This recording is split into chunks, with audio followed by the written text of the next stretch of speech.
how to grow your no, I've got a better use this time for a foam roller. Now, correction of upper posture. Now, one of these long foam rollers is excellent.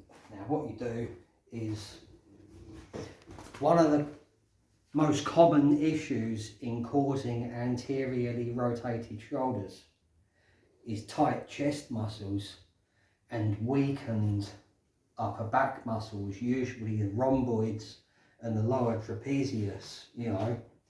And in spite of what many people think, doing loads of back exercises, lat pull downs and things and upright rows is not going to counterbalance the problem. You know, I'll get to that bit in a minute. But this exercise is really good. You know, it's not really an exercise, it's relaxing. You know, you could meditate while you're doing this. Now, what you do is you position your spine. So I've got, again, I'm in neutral spine, and I explained that in a previous video. If you watch in neutral spine, can you see my fingers?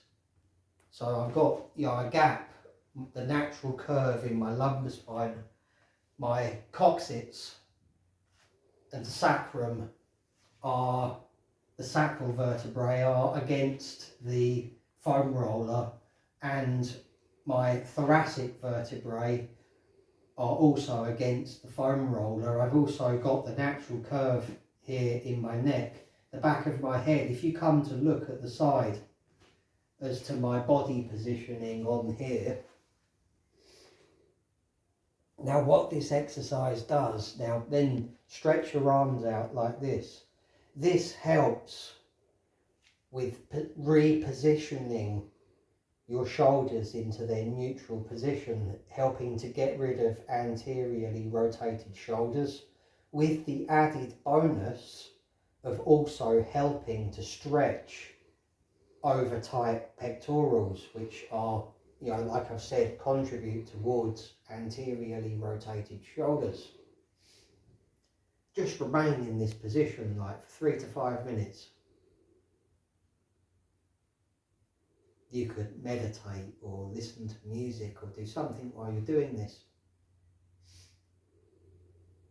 And then that's one half of the problem, but only one half of the problem, because then you need to consider your upper back muscles. Now, this exercise that I've got here is the best exercise possible, which I found for stabilizing, you know, the stabilizing muscles are the secret to this.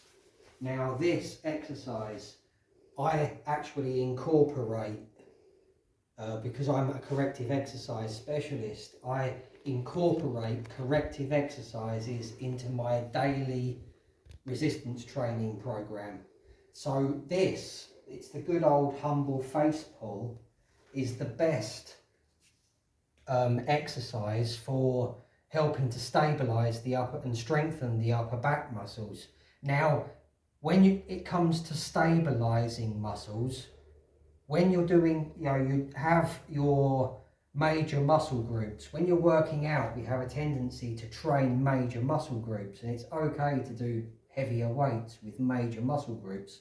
But when it comes to stabilizing muscles, and I'll go into this more in further videos, stabilizing muscles, the best technique which produces the best results is very, very high reps, but with a lighter weight.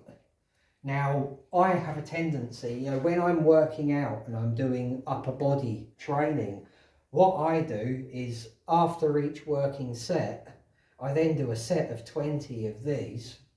Now, the correct way of doing this exercise is when you pull, you're pulling the band towards your face. When you're reaching this back position, your scapula should be packed and pulled down. What you don't want to be doing is like this, you know, where the shoulders are kind of up like this. Your scapula is lifted up as well. You know, it's quite easy for that to happen when you're doing this exercise. The other thing you want to watch out for is, I've noticed when a lot of people do this exercise, they fully extend the arms. So when they pull this towards the face, and then they fully extend the arms. The shoulders lift up when you fully extend the arms, and your scapula is not packed and down. With a slight bend in the arms, so you go back to here, your scapula is packed and down, and it's important when doing this as a corrective exercise, it's important to have your scapula packed and down in the correct position. So what you do is you're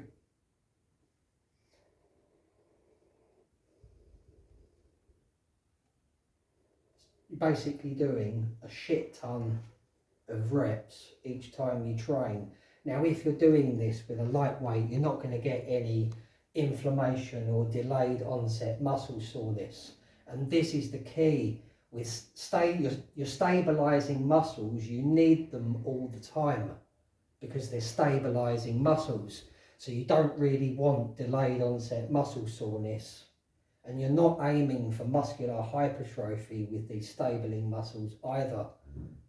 So then literally, and I found this is the closest thing to a magic bullet for fixing shoulder problems and helping to get your shoulders back into the position that they should be in when you're observing good posture.